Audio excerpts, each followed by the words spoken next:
safety meeting for Tuesday, January 17th, 2023 to order.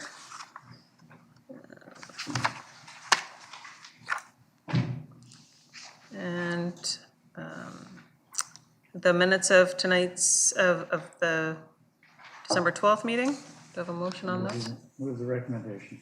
Thanks. Second? All those in favor? Great.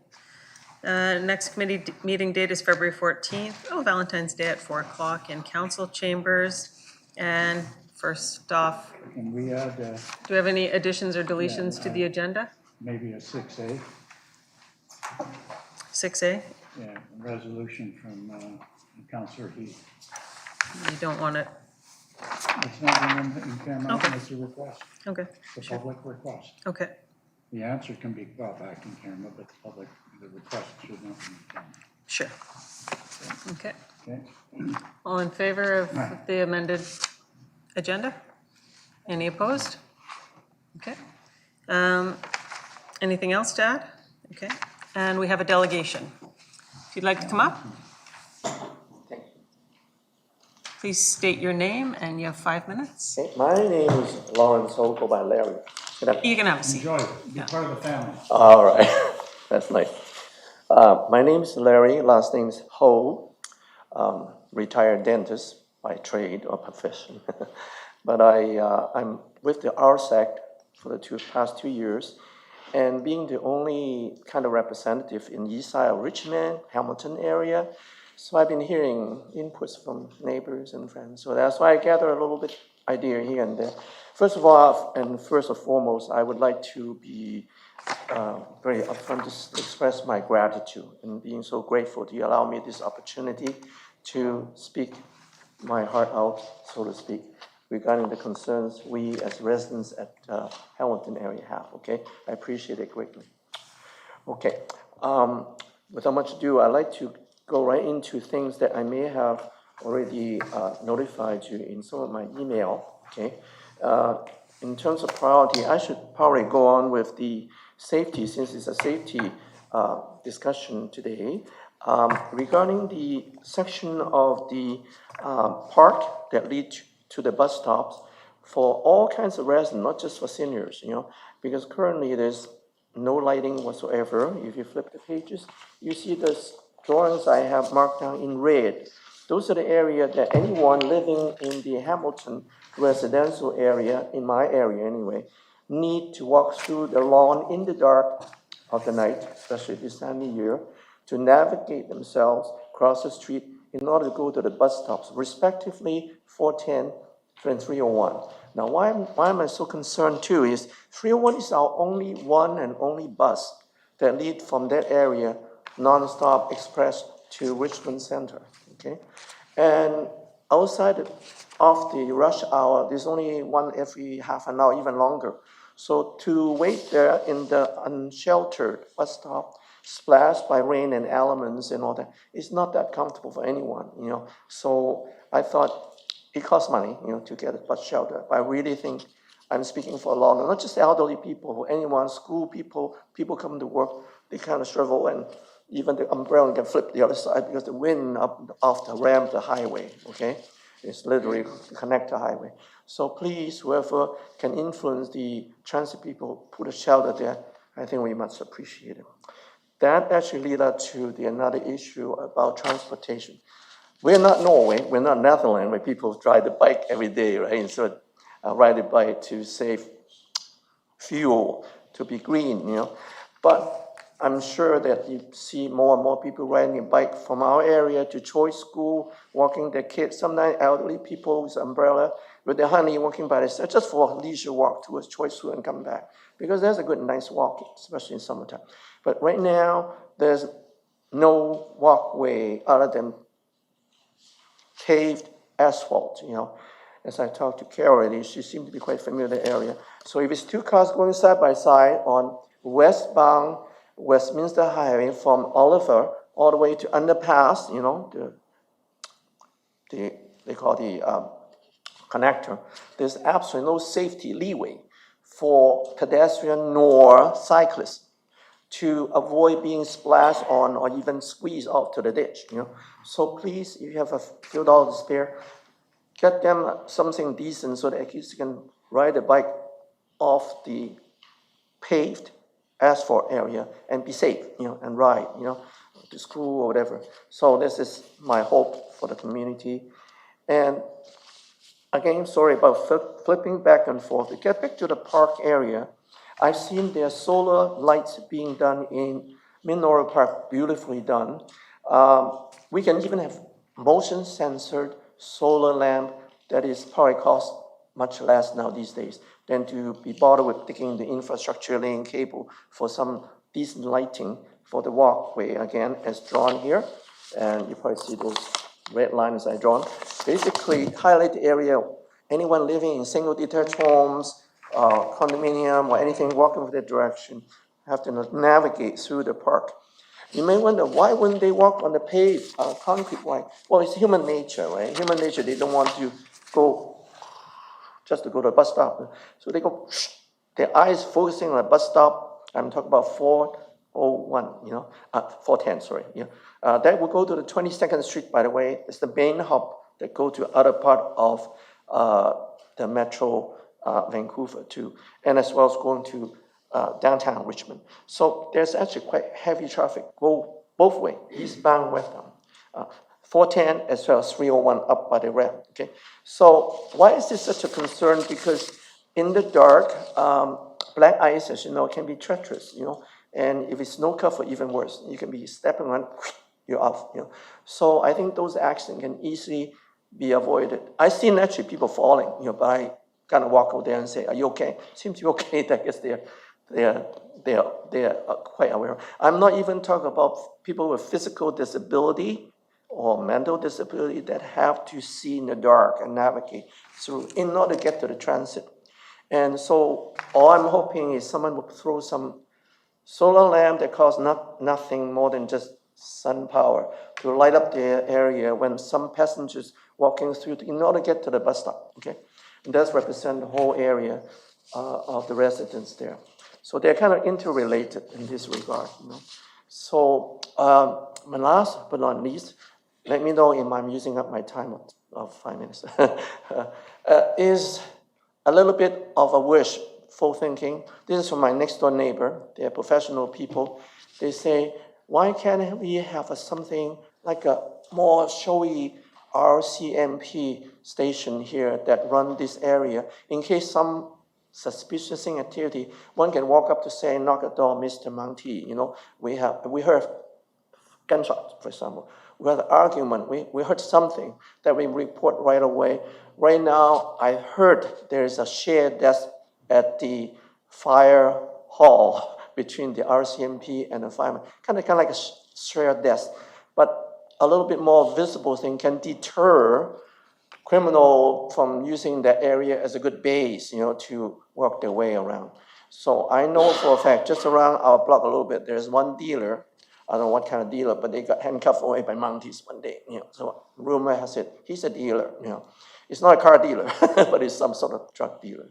So I'm sure it's quite common in any neighborhood, not to say that it's just only happened out. But I'm saying that prevention sometimes is better than cure. I believe in that because I'm a dentist. I always teach my patients, floss and brush after each meal, then you don't have cavity like me. I haven't had a single cavity since I was 22 years old, 30-some years, because my professor lectures very hard. Floss and brush, you preach preventive dentistry, you'll be very successful in your work. But if you keep it away and let them rot the teeth, you won't be successful. You may win a few patients, but pretty soon people tell, why didn't you tell me that trick in the first place? So much for my profession. But anyway, I thought same would probably apply in my neighborhood. If we have more visible sign, even doesn't be a whole lot of manpower to deter them. Hey, there is a presence of police here. Back off. Go to some other city. No, I'm just kidding. Don't nest here. That's what I'm hoping. And our city is growing pretty fast. There's school there, and I'm sure the school kids being approached upon. Hey, I got this. You want some? We don't want that. Okay, so I try to prevent it rather than cure it later on. That's all I want to say. Have I used up all my time already? Thank you, yes. Peter, what? Thank you for your presentation. Thank you for Does your anyone have patience. any questions of the delegate? I'd like to make a motion. Okay. I'd like to move. Thank you. You can be seated. I Thank you. have a question. Oh, sorry, I didn't see your name up on here. Yeah, sorry. Okay. I know there's a lot of information, so I just want to recap. You're looking for a sidewalk on the north side of Westminster Highway in the section around Choice School. And you're looking for a bus stop at that overpass, which is where everyone catches I think the 302 or 301. And you're looking for a sign for the RCMP. It's not a full-time station, but just to make people more aware of it. And then lights in McLean Park, is that correct? Sort of like, yeah. Okay. Perfect. Well, you're here, Absolutely. you might as well cover all the bases, right? Yeah, yeah, good. Okay, thank you very much. Yeah, thanks, Carol. Thank you. Anyone else? Okay.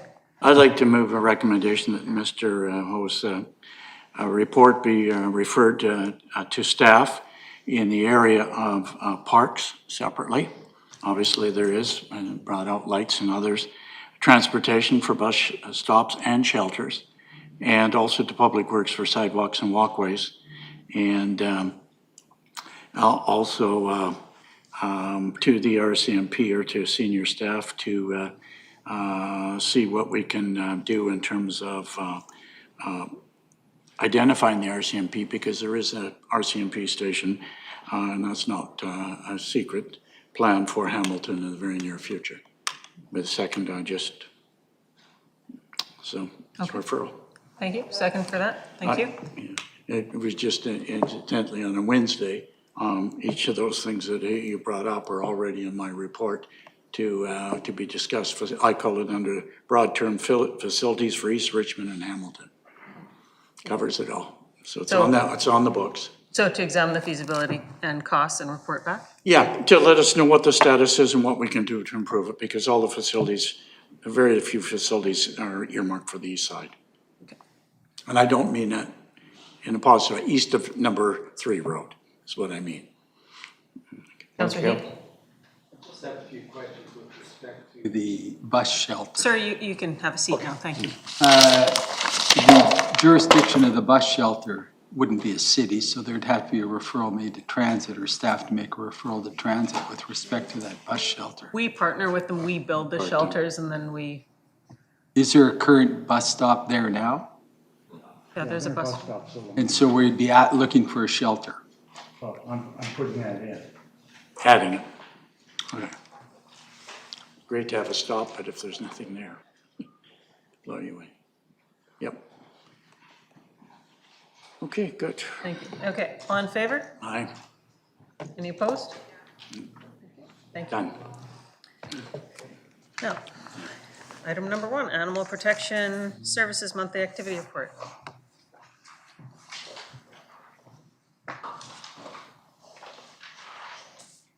Nothing to add. Happy to answer any questions. Okay. Councillor Day? So you mentioned that there's annual canvassing of dog licenses. Does this mean that you would call people who've previously had a dog license just to double check that they still have the dog, or, no? Through the chair to Councillor Date, that is correct. Yes, staff reach out to existing dog owners to see if the dog is still alive or in their care, and see on the status of the renewal. I'll bet they appreciate that reminder. They do. Thank you. Anyone else? Councillor McNulty? Yeah, just a quick question. It's great to see how we're proceeding in terms of numbers. Would we know potentially how many dogs there would be in Richmond? I mean, not everybody comes in and gets a license and is a good and responsible citizen, but how many dogs are really out there, if you wish? Do we have any idea? Does SPCA know? I'd be interested to know. Through the chair to Councillor McNulty, no, we don't. Unless the pet is licensed with the city, we don't have an accurate record. But city staff are in the process of working together with the stratas to gain access to the stratas and canvass for dogs within the stratas. If I could just follow up on that. On our dogs off leash areas where dogs get carried away, I know we can't insist that their dogs have a license, but do we ever send anything out to say it may be advisable if you are utilizing our facility, that your dog be licensed. In that, I go for a walk early in the morning, and I have dogs come almost up to me ready to snap at me, and they're off leash, etc. And having checked on a couple of them, they don't have any license or dog tag on. They don't even have a collar. That's why they're off leash and run at me, but they're walking their dog. So I was just curious from a public safety point of view to, if something did happen, at least you trace the dog. There are some on different owners, as you well know. Sorry, I brought that up. Through the chair to Councillor McNulty, it is a requirement that the dog is licensed. It's in our bylaw, in our dog licensing bylaw. All dogs must be licensed, whether they're in an off-leash park or not. So if it comes to your attention, we can step up our patrols if there's particular areas. But currently, the SPCA canvasses off-leash parks, particularly school grounds, to educate owners and issue violations if the dogs are not licensed. Thank you. Keep up the good work. Thank you. Any other Move as questions? Do recommended. I have a second? All in favor? Carried. Thank you. Thank you. Item number 2, property use and parking enforcement, monthly activity report. Mr. Corrado?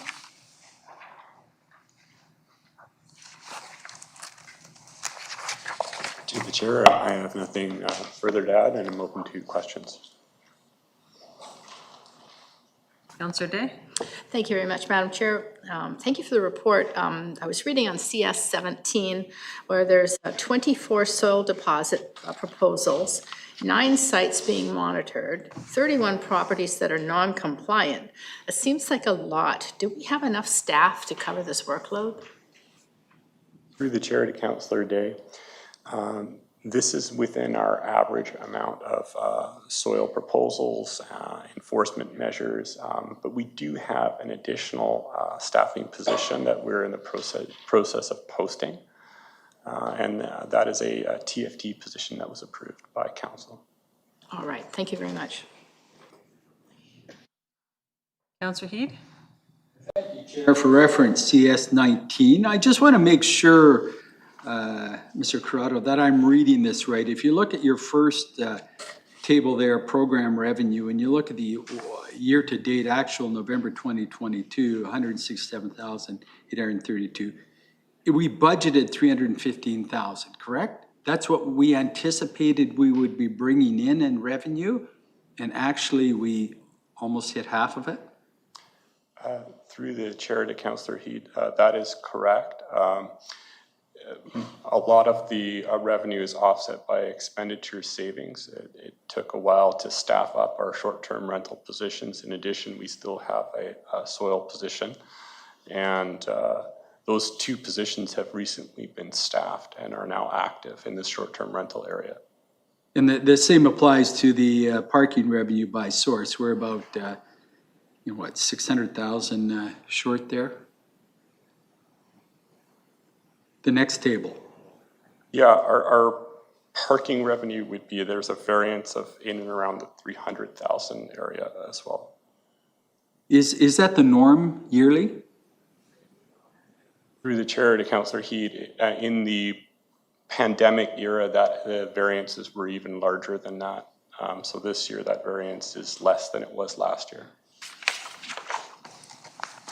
Thank you.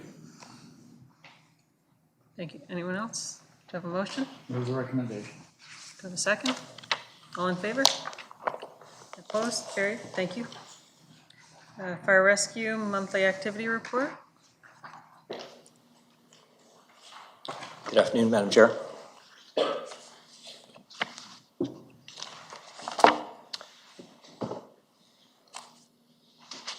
I have nothing further to add to the report, but I'm happy to answer any questions you have.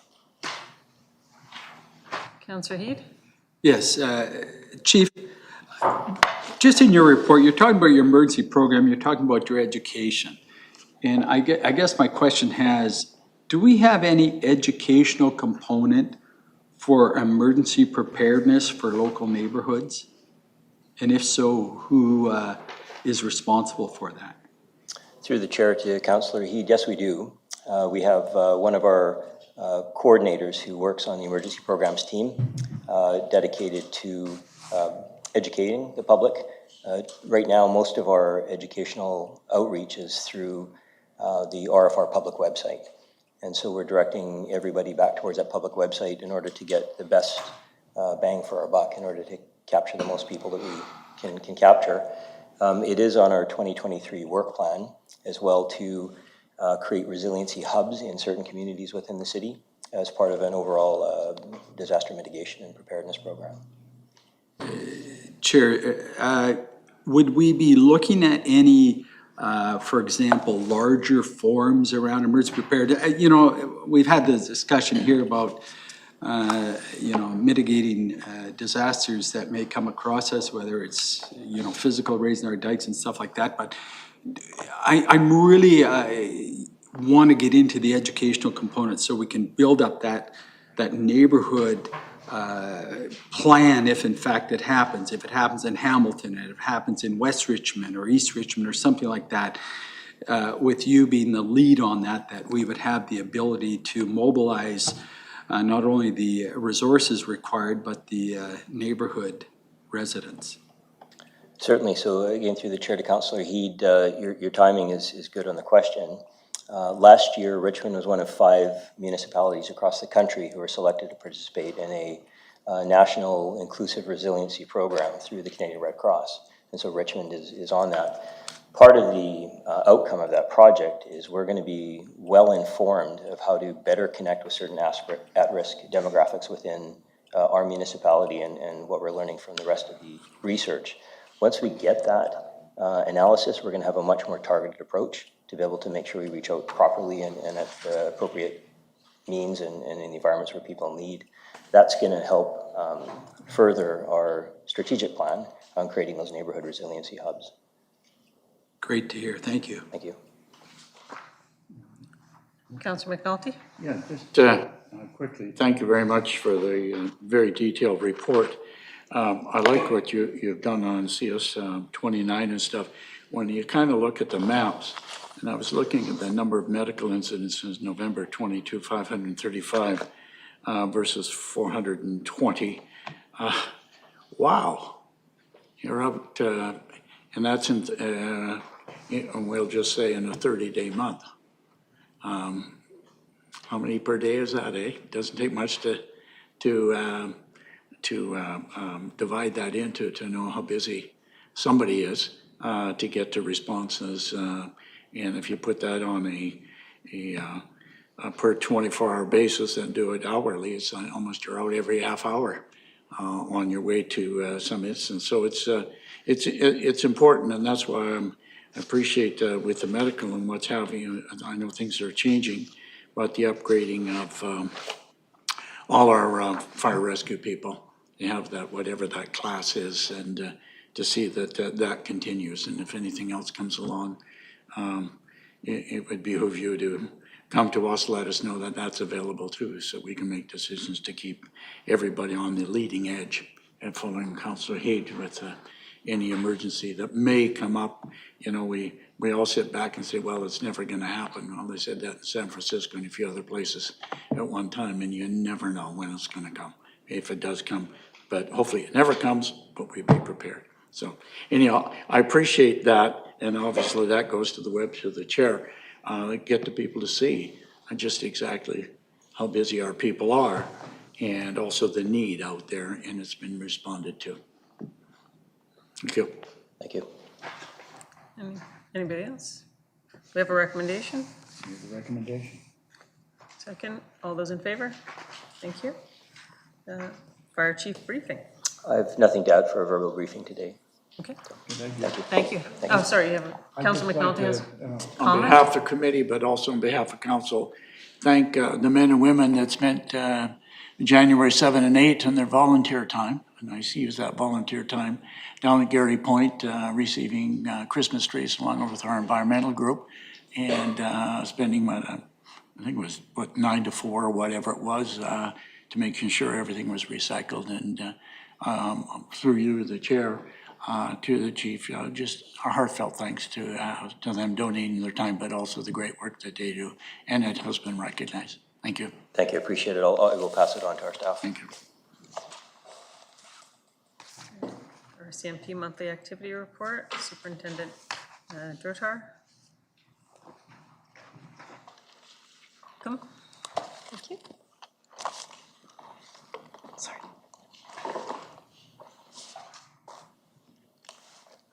Anything to add? Pardon me? Anything to add to the report? Nope, nothing, sorry. Okay, any questions for the superintendent? Counselor Day?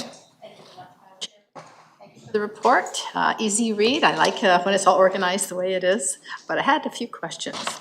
On page 36, we talk about Block Watch, which according to the report has 7,039 participants. Is this an increase over 2021?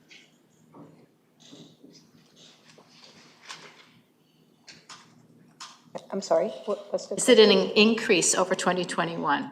I don't have the numbers for 2021, but I would be happy to actually mark it and send it to you by email if you want. A memo would be great, but it would be great if we could elaborate a little bit more on the Block Watch program. There's a lot of people in the community that are very passionate about it, and I think keeping us really abreast of what's going on with that program would help us to connect with the public and you guys, and make sure that we get it right. Most definitely we will. It's Yeah. been a little bit down because of the volunteers and the pandemic over the past couple of years, but most definitely I'll make sure that we actually add a little bit more information. And I certainly understand that. I mean, we're kind of all ramping up, aren't we, on everything? On page 34, it states that there are 229 mental health incidents last month. Were those repeated by a small number of citizens? No, I don't have the numbers to say exactly how many of the 229 is the same individuals. We have a lot. There's a lot of clients. I wouldn't say that one is particularly a numerous amount of time, but specifically, I don't have the numbers. I can't tell you. Again, I think a very important issue because we have in the past had where like 10 people were 80% of the calls, right? And that's why I'm just curious because we now have the Fox 80 car. So I would hope that that's not the case anymore because those people were getting the help they need. I can assure you that when we actually have clients, which we actually have multiple calls, for instance, 2 or 3 or 4 within the same couple days or a couple weeks, Yeah. we do have our Fox 80 who actually attend and monitor these people on a regular basis. So you won't see someone, you may see someone, a client, which will reach out for several calls within a day or two, but then soon after that, we actually send a vulnerable people team or a Fox 80 who actually monitors with them directly. It's good information, but that kind of means that there's a lot more people out there with mental health issues if it's not the same people doing the same calls. So that's a pretty high number, 229. So you got your work cut out for you. Thank you. And then on page 33, it states that there was an 86% increase in drug files. And then you further note that 56% of those are from YVR. Is that because of an increased enforcement or just increased drugs? I would say it's the increase of actually the travel. Like, so the airport, we're seeing more and more travelers flying, more clients are going through the airport. So we're seeing obviously more drugs being interdicted by the CBSA. Yeah. Okay, perfect. And then I just want to say thank you for the excellent outreach to the high schools. I mean, you hit 29 secondaries and 47 elementaries and 560 kids in the DARE program. That is a heck of an accomplishment, and it really just shows how well that the RCMP presence in the schools is working and helping to connect with the students. So well done. Thank you. I'll make sure to pass on the information. Thank you. Thank you. Counselor Heed? Yes, thank you. Superintendent, regarding the 56% of drug incidents at the airport, is that the passenger terminal and where the luggage is, or are you including Canada Post? Both. So Canada Yes. Post is included? Correct. Canada Post will be included, everything that is at the airport, so Canada Post terminal, as well as the passenger travel, yes, both. So any packages coming in through them, FedEx, whatever, it's all included? This is Yes, just not? Yes. Okay. And I noticed we don't have a breakdown, and the question I have for you, ma'am, is do you know if the majority were fentanyl-based? No, I can't tell you exactly how many of them would have fentanyls in them. Okay. No. Just moving on, and just reflecting on the mental health arrests that your members had, 72 apprehensions, 100 minutes, and I, you know, people may look at that and say 100 minutes in the emergency ward. You know, when I didn't like it, I hated it. You know, you're well over an hour there waiting. Is that wait because we're waiting for the assessment for them to be assessed by a mental health practitioner, or is it some other reason? Through the chair. So the reason why we are there waiting is exactly that. It's so that a doctor can actually see the client and either admit them or let them go. So we are to be staying with the client at the hospital until the person is actually admitted and they have found either a bed or a room for that client. We cannot leave until they're admitted. So we're not putting them in a enclosure, a secure enclosure, where the member is actually waiting there in the emergency room with that person till they're assessed. So sometimes they could be sitting beside us and we are waiting. Other times they could be placed in a room, but we are still mandated to stay with that client until they are either remanded by a physician or we are actually not recommended and we have to take them back home. Yes, so we are staying at the hotel. Really? Just to update me, it's Sorry. been a while, is that mandated by Coastal Health or under the Mental Health Act? It's under the Mental Health Act. It is under the Mental Yes. Health Act. Yes. Okay. Moving on. You know, there's this term that I recognized in commercial B&Es, robberies, and the one that really irked me was in the sexual offense squad. And this term within the expected range. And you use that in the B&Es, you use it in the robbery and the sexual offense. What's the formula we're using now for expected range? So the expected range is actually the series of number we are looking at. Our analysts are just looking at the numbers within the last 10 years, within the last 5 years, what we actually have come up with the numbers that took place in the past. So we are saying within the last 5 or 10 years, this is the average that we've had over these past years. So therefore, we're just kind of trying to give an idea of what the range is today. Is it the same, within the same as what we've seen in the past 5 years? Or are the numbers right now of that crime higher than the average? This is what it is. And expected, it's definitely not in regards to the offense itself. It's actually simply in numbers. Ma'am, I'm just wondering if we can change that term because We- you know, we almost, when we use expected range, we almost normalize that we're gonna have X amount of this okay, that's- occurring. I just, that term, I think is something that we've, you know, the expectation is 0 for sexual offense and various things like that, but if we could use a different term, Well taken. Point well taken. great. And the last one I have is regarding hate crimes and incidents. Do we, and I see the number for 2022, do we look at them under a focus of identifiable groups? Whether we're dealing with Asian, South Asian, you know, based on race, based on some religious belief, do we use that identifier at all? And if so, is that available? You mean, sorry, if I get that correctly, do we identify in each single of these offenses which crime, like which?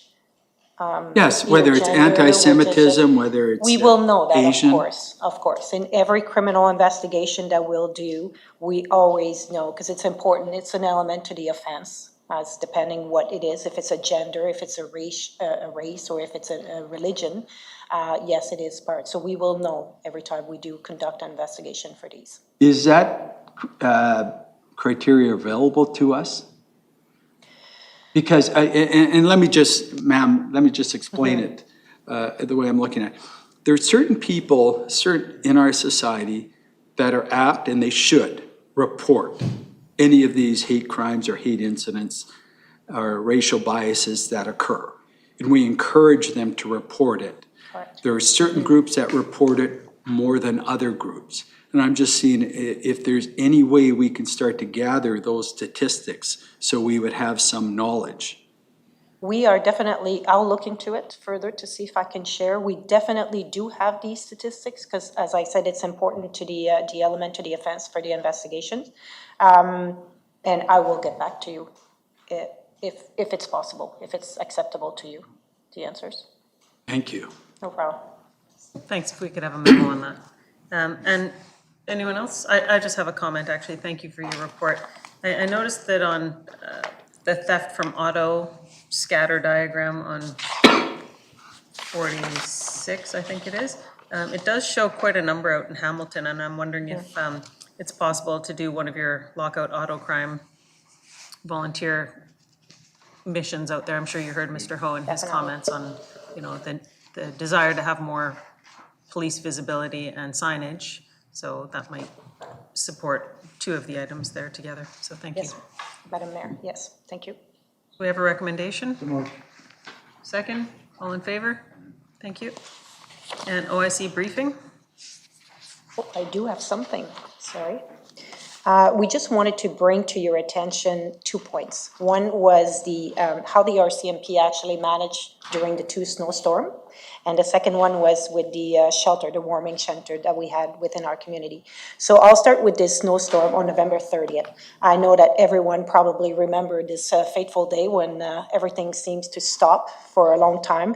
I just wanted to bring to your attention the amount of work that our members did on that day. We had B-Watch that worked day shift. Most of all the members remain on site working until the night shift members who actually were coming on shift, the A-Watch.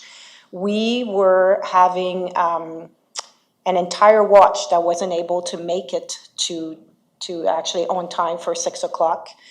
We ended up having members who actually abandoned their vehicle at the Cineplex because they couldn't move. Everything was a big gridlock.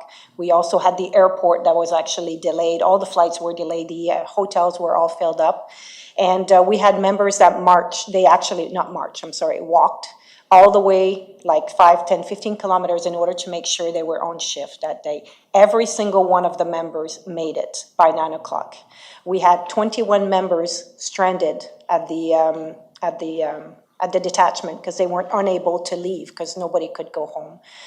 So by maybe 3, 4 o'clock in the morning, half of them made it home. The other half actually remained at the detachment and actually in the same clothes the next morning, just hopped into the back of either in their car or at the back of their desk and then continue on their day shift. So this was on the 20th, the 30th. And then on the 20th, the same incident occurred actually with all our members, YVR, while the airport shut down for such a long time. And our members in the YVR at the night shift actually were all stranded at the airport as well, same thing as on the 20th. So I just wanted to bring to your attention that although we were all stranded, our members actually made sure to be actually at the detachment and service every single call that was available there. The shelter, warming shelter, I just wanted to highlight how great how our CET members continuously dealt and kept in touch with all our partners in the community to ensure that they were timely advised of all the warming center when they were open, when they were closing, to ensure that all the clients within our communities were well informed at the minute on the day when those centers were open. So I just wanted to highlight that for you. Thank you. Thank you very much. And I'd like to thank you because I personally experienced some support from one of your officers on the 20th of December. There was a unhoused person that needed some support and there was a lot of snow and I received some support. So thank you for that. You're welcome. Chair, can I just make a comment? With respect to this, I want to congratulate your members for this. And I think you bring up a very important thing, even for the chief here from the fire department. If we ever get to the point of that disaster, reflecting. I remember when we worked this, and Councillor Hawes maybe worked this, where we were trying to identify where members live because if the bridges or the tunnel or something like that was collapsed. Is that still being looked at and worked on so we know For example, this was a snowstorm, thank God it wasn't something more significant. But so we can at least have those emergency resources available? So within our detachment, we do. We have an emergency planning unit, and these are things that we actually looked all the time to constantly. This is the reason why we have a separate community policing station. So we have actually our equipment spread a little bit all over. So there's a whole lot of things that goes on, but yes, we do plan on this, and we also plan on having, if, for instance, 20-some plus members are stranded at our detachment, with either at the airport or CPO3, we have locations within the building to which they can sleep. We have amenities for them to sleep on so they can get good rest and food.